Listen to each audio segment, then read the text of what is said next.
Hello and welcome to this edition of the Halcyon Show. My name's Lorne Rising and I'm going to be your host for this episode, and welcome back. Thank you very much for joining me. I hope you enjoyed the previous 2 episodes of the Halcyon reviews that I've put out, the indie games. I'm developing a bit of a reputation now. That's 2 actual legitimate reviews, 1 positive, 1 negative. I'm unbiased, which again reaffirms my claim to the throne of being the single most important, most relevant, most interesting, and most informative, and indeed best and greatest reviewer in the history of the universe of YouTube. Do you know what, actually, stop. The joke wasn't funny the first time, let's just skip ahead, but just know that I am the king and you should be bowing down before my greatness. Doesn't anyone notice this? I feel like I'm taking crazy pills! Anyway, on this edition of the Halcyon Show, I thought I'd look at a game that's a bit more positive. Putin went out kind of destroyed a lot of my faith in humanity, so I thought I'd want to look at a game that reaffirms it by kicking my ass. DOOMTANK. DOOMTANK is a twin-stick shooter set in hell from the good guys over at Unibear Studios. DOOMTANK, as the name might suggest, you might assume to be influenced by Doom. However, you'd be wrong, as I was.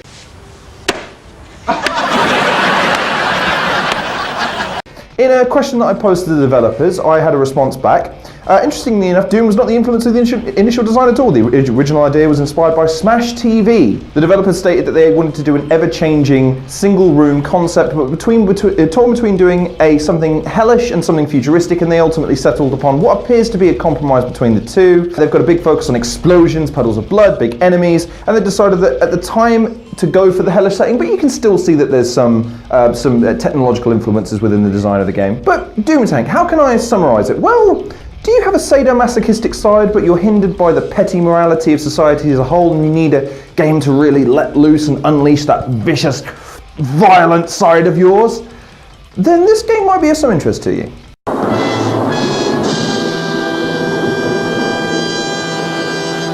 As mentioned, DOOMTANK is a fast-paced twin-stick shooter that you can operate using the controls. You can utilise the second set of directional buttons and the spacebar to fire. I wouldn't recommend that though, I'd recommend the old-school mouse.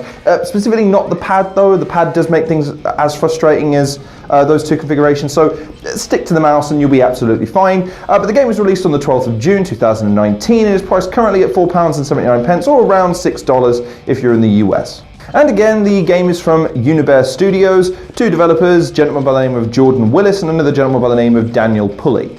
Both, based on their bios at least, seem to be reasonably hardcore gamers and have followed gaming since they were young. But to get back to the game for a second, let's take a look at the synopsis. So DOOMTANK is a fast-paced twin-stick shooter designed to put you in the hot seat. Enter an ever-changing room straight from the depths of hell and slay its inhabitants. Find and use multiple weapons and a slew of power-ups to destroy the minions of hell.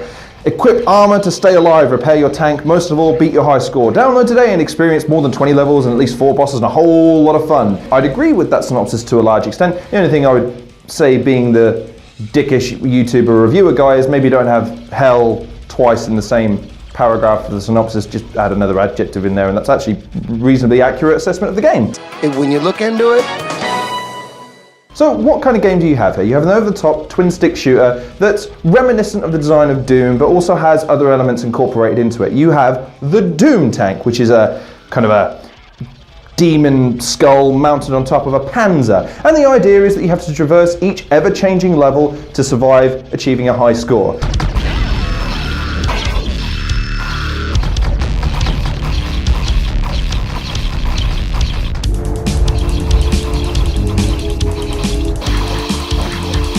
To give you a comparison between the disparity between my current skill level and, say, the developers, my current high score sits at around 2.5 to 2.4 to 2.5 million. The developer has managed to accrue a high score of 23 million. So that gives you an idea of just how insane this game can get. Nice. Nice. Nice. Basically, you have the ability to traverse the level in any direction that you like, but you're going to be pursued by a horde of enemies. At any one time there could be dozens upon dozens of enemies on the screen. You have a single shot cannon as your standard weapon, but then you also have the ability to collect power-ups as you go. These power-ups can range from things like enhanced lasers, a constant laser, flamethrower, a rocket launcher, and of course, my favourite power-up of them all, the Doom Plow.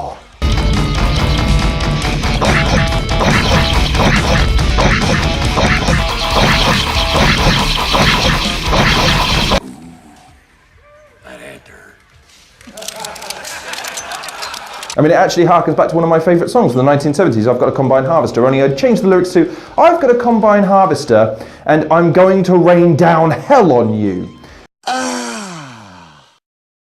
I haven't thought of the second lyric yet, but I'll work on that for a release around Christmas time. Anyway, let's talk about some of the complexities of the game in terms of its user interface before we get into the nitty-gritty of the gameplay. This game is actually designed really, really well in terms of its overall aesthetic and its usability. The opening menu offers you no easy mode, which is shocking considering the game's compunction for kicking your ass.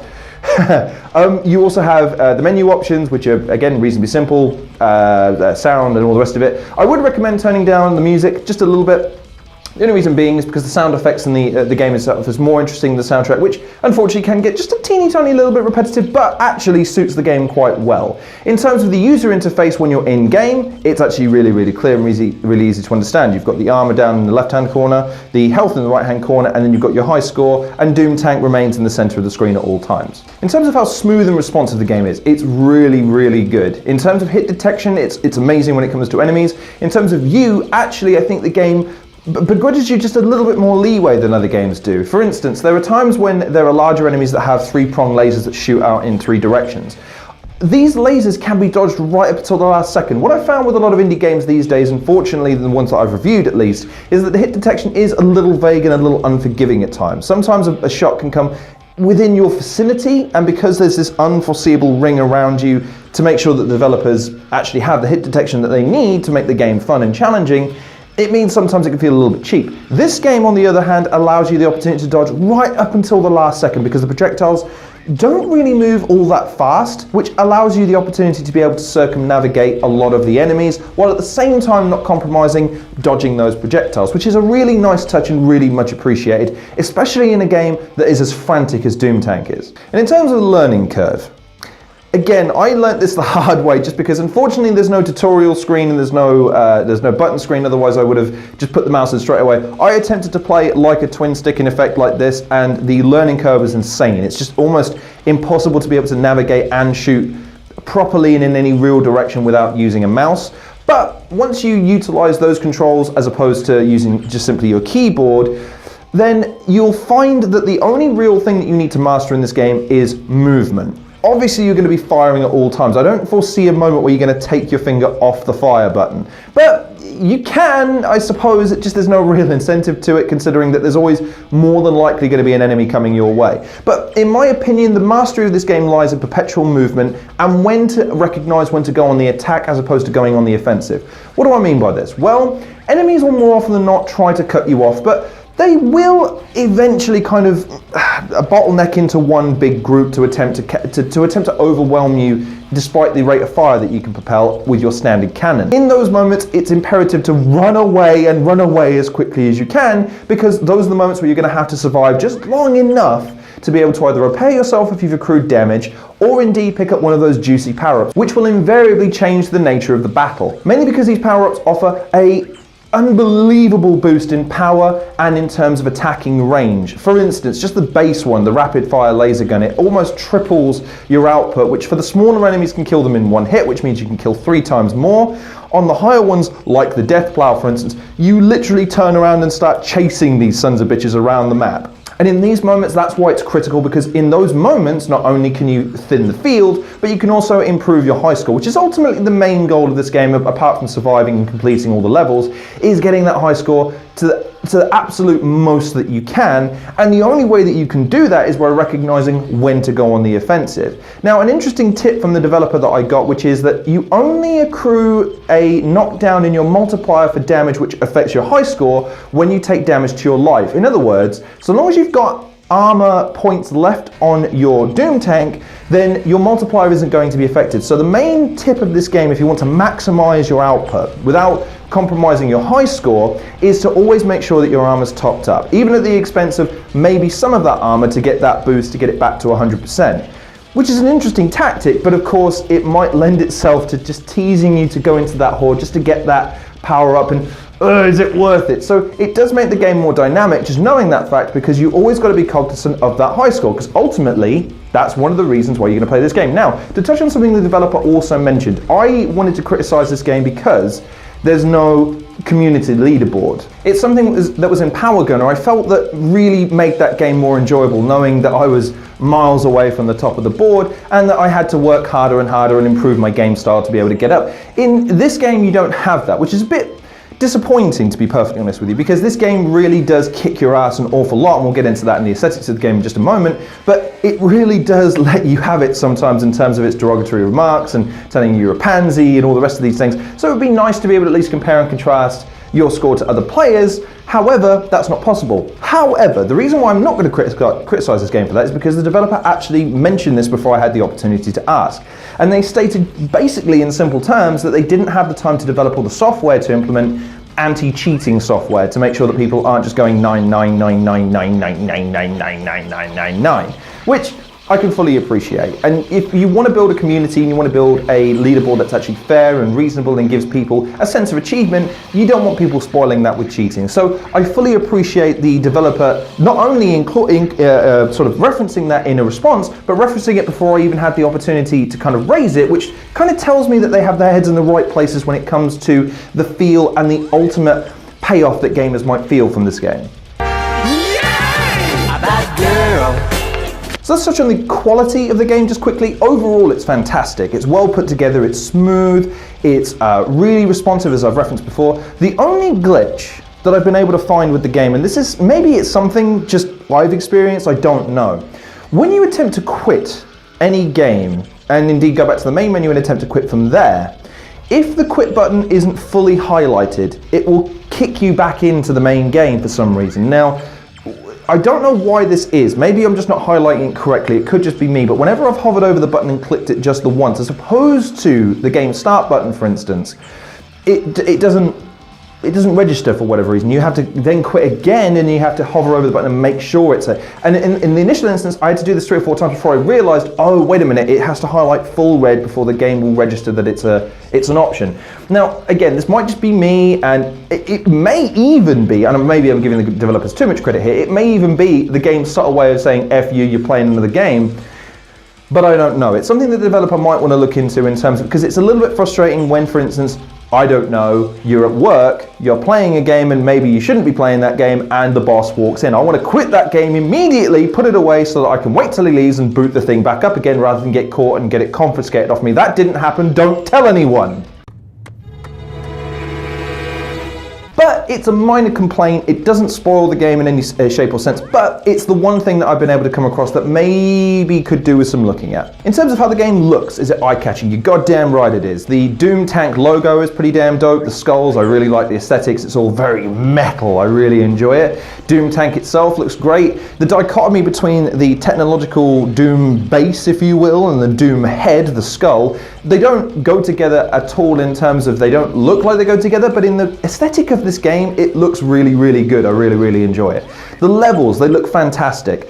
Simplistic in terms of the design at sometimes, but because the level constantly changes and it's constantly evolving, and because the enemies are constantly on your ass, you don't notice it. There's enough detail in these levels to keep you immersed and to enjoy the look of the game. The enemies as well look really, really good. They all feel and look a little bit different. They move a little bit differently. They behave a little bit differently. They all have different abilities. The bosses look absolutely fantastic, and they do cause you genuine dread when you see one of them, because they are so ridiculously powerful, and you need to maintain your distance if you're going to take them down, or at least consider picking up a power-up before you consider confronting them head-on. The turrets also feel good. You'll often find them strewn across the maps. The only one that I found really, really difficult is the fire levels. Yeah, they just screw with me, man. Every time one of those fire levels boots up and it's just flames everywhere, it is literally just a giant flaming FU to the player to do your best to survive this, you son of a bitch.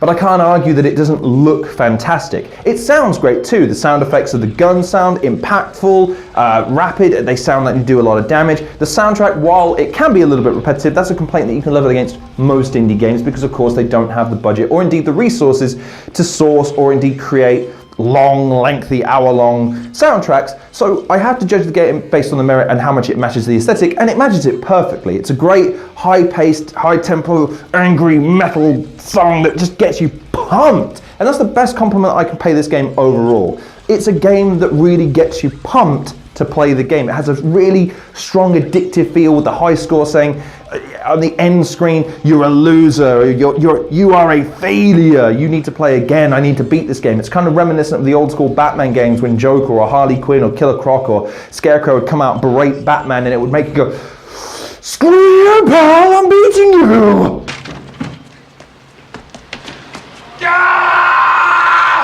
But therein lies some of the limitations of the game. I would love to see the world at least embellished upon a little bit with a few more design choices just to make the game look a little bit more elaborate. That's just a personal choice though. I like mid-design. The minimalistic style of this game in the menu screens does suit it. I'm not saying it doesn't, but I would argue that because of the level of effort and the level of detail and the fun of the gameplay, this game deserves a slightly more evolved sense of aesthetic in the menu screen and in the failure screen. Just something, even if it's just tiny, like an avatar or something that goads you. One of the enemies coming up to you and with the little speech bubble that says you're a failure. Maybe something like the DOOMTANK in flames with like a little bunny rabbit and a giant gun and a cigarette just smoking, making it look like it's tougher than you were.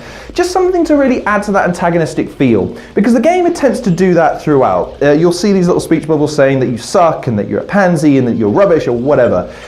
They're nice, it's a nice touch, and I like the game taking the no holds barred, take no prisoners approach. I just wish that if it's going for that, really let me have it, man. At every literally let me have no reprieve from the ass kicking, because that's what this game promises you more than anything else, is that it's going to kick your ass. And in terms of the options, there's only one thing really that I would change. I wouldn't add a difficulty. That wouldn't be one. So actually, there are two things I would change. The first one would be some games on Steam you can change the ratio size of the screen to make it smaller on your laptop or on your desktop or whatever you're playing it on. I think this game would really benefit from that. But the old school retro games look great on the old school retro systems because that was the level of detail that those systems were able to produce. These days, of course, games can produce insane levels of quality. Therefore, these games do look a little bit dated on the larger screens with the higher detail levels. Now, if you shrink that screen down, the detail then becomes kind of magnified, if you ask me. It looks all the more intricate. And I think that this game would benefit from that, again, because of how much effort and detail has been put into the game. You want all of that on display. You want that at the forefront to show players, look at how much we've put into this game to kind of create a really good pseudo over-the-top twin-stick Doom style experience with elements of Smash TV. You want to put that front and center, and I feel like having the game full screen kind of detracts from that a little bit. But that's just a personal preference. There's nothing that I would advocate that developers put time and effort and resources in spite of the gameplay over. It's just a small caveat that I thought I would add. The only other thing I might add as well for future installments is a, not an easy mode, but a mode that has lives. If only because, and this again is a bit greedy of moi, the king, but I am the king, so I'm allowed to make demands of my subjects. A mode with lives because I like collecting the power-ups, getting the high score, and all the rest of it. Now, if you need to have a separate mode where there's no high score because of the lives, I can completely understand that, because the game does have levels and you can progress through and you can effectively complete the game at the end.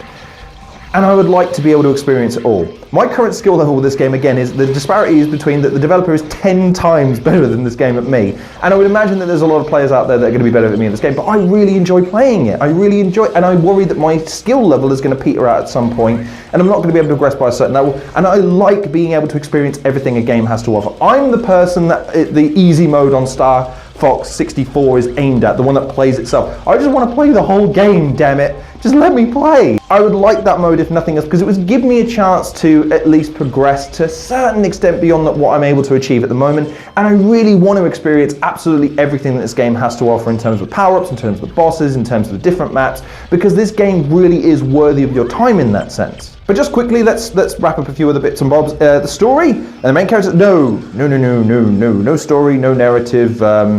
just the Doom tank and hell for company.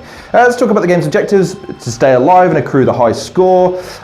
There's no leaderboard, which we touched on previously, but you still get a sense of achievement because, again, it displays your high score versus the score you currently accrued, so you can see if you're developing and improving game by game. And again, because of the simplistic nature of the gameplay, it's really easy to pick up. So it's actually really easy to recommend to new players, even though I've kind of banged on about the difficulty being really quite difficult at times, and you're thrown into the deep end in a lot of these levels. But it's a fun experience, and it doesn't feel cheap, it doesn't feel overwhelming, it feels firm but fair, and it feels like a game that's going to reward you the more time and effort that you put into playing and mastering its subtle nuances and when to take certain enemies down and when to attack and go on the defense, as I've referenced before. I have an addictive urge to play this game right now, and that's the best compliment you can pay most games. I think that's fair to say. When it's on your mind, when you know that there's that one last go mentality of, if I'd have just done that, I'd been able to kick this, I'd have beaten this level, or I'd have beaten that boss, or I keep getting beaten by this, what is it? I need to play again to try and figure it out. This game has that in spades. The frantic nature of the gameplay, coupled with its simplistic and easy nature to pick up and play, the power-ups that feel impactful and wonderfully detailed, and the fact that even subtle things, like the fact that the power-ups change the aesthetic of the Doom tank entirely to make it look a little bit different. The power-ups, again, they don't feel cheap or necessarily overpowered because they do have a time limit. They don't last forever. Taking one takes over the other one, so it's not like you get to stockpile power-ups, albeit, again, in my easy mode with lives, that would be kind of a cool thing to be able to swap out between the powers, or indeed adding a progression level for the next game that allows you to accrue different power-ups and swap between them, albeit having maybe an ammo limitation or a time limitation that stops when you swap out of them. Something along those lines might make this game more diverse to play while keeping the simplistic nature of it and the honed and very sharp nature of it still intact. But let's talk about who's going to like this game. People that are fans of twin-stick shooters are going to absolutely love it. It harkens back to a style that I don't see a tremendous amount of at the moment, but then again, I am reasonably new to indie gaming, so maybe there's a slew of these, but even if there are, I can probably tell that this is going to be one of the better examples of this game, given the level of passion that's been put into this game that's very, very clear from the get-go. Unfortunately, I can't recommend it to people that have a competitive nature to them because, again, that it doesn't have the community leaderboard. I can recommend it to people that are looking for a game that presents somewhat of a challenge because, again, it takes no prisoners. It will sometimes throw enemies at you in waves that defy logic and will invariably break your spirit if you're not careful. So game players looking for something with a bit more bite are going to really enjoy this game, I think. But then again, game players that are looking for a simple experience are also going to enjoy this game, albeit they may need to get good at the game as quickly as possible, like for instance me having to get to the point where I think I was scoring like 10,000 before I was dying, to the point where I can now consistently hit that 2.5 million mark, and hopefully as I continue to play, I'm going to push onwards. 23 million seems unattainable at this point, but I will certainly try to continue to push onwards to at least attempt to emulate the developer in some small fashion. Hey, I doubt it. Okay. But overall, would I recommend it? Absolutely. It's a wonderfully designed, well-paced, well-balanced, incredibly well put together game that for a sequel, again, I would add maybe a narrative based system where the levels are kind of integrated with some kind of narrative, even if you have to harken back to the Doom thing where the bunny dies and he goes into hell to avenge his bunny.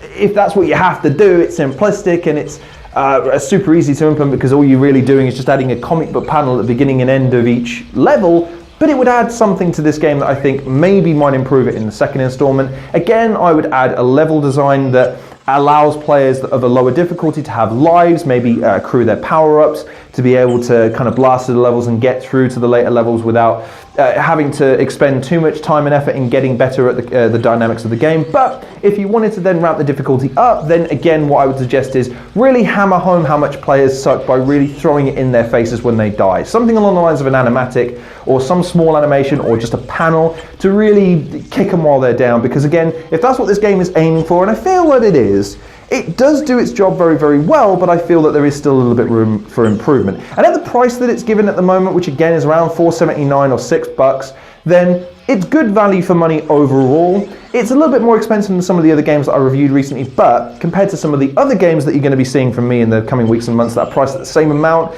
there's no comparison in terms of quality. And the guys over at Unibear Studios seem to have put together a really wonderful little experience here, and you can tell their passion is abundant. So I would highly recommend you pick up this game, support the developer, go check out their website, I'll put the link in the description below, and see what other games that they've produced. They seem to be hitting a bit of their stride right now, so it'd be worth picking them up before they catch fire and take over the world, because DOOMTANK, it's a good little game, there's no denying it. So, what do you think? How do you play DOOMTANK? Are you a fan of twin-stick shooters? If so, what are some of your favourite twin-stick shooters, and how do you think it compares based on the footage that you can see of DOOMTANK? It's online, there's a couple of videos that's starting to pop up left and right.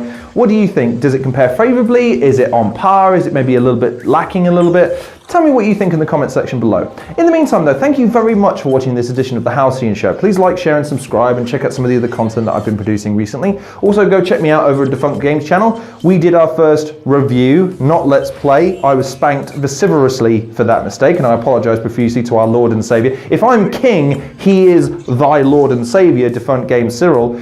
So please go check me out over there. I promise you it's worth a watch, because his as much as I like to go into detail and depth, he actually talks about what's relevant in games. So imagine that. Otherwise, check out some of the other content that I've been producing, and stay tuned. Follow me on Twitter at LawnRising. I'm usually active on there these days, and now that I'm more involved in the indie side of reviewing things, I am looking for indie developers to help cover their games and interact with them and get them a bit more exposure if that's possible from my perspective. So I'd suggest following me on there for heads up on maybe future reviews, or indeed games that I think are worth a look. In the meantime though, thank you very much once again for watching. I've been your host, Lon Risley. This has been the Halcyon Show. Take care of yourselves, and I'll see you guys on the next episode.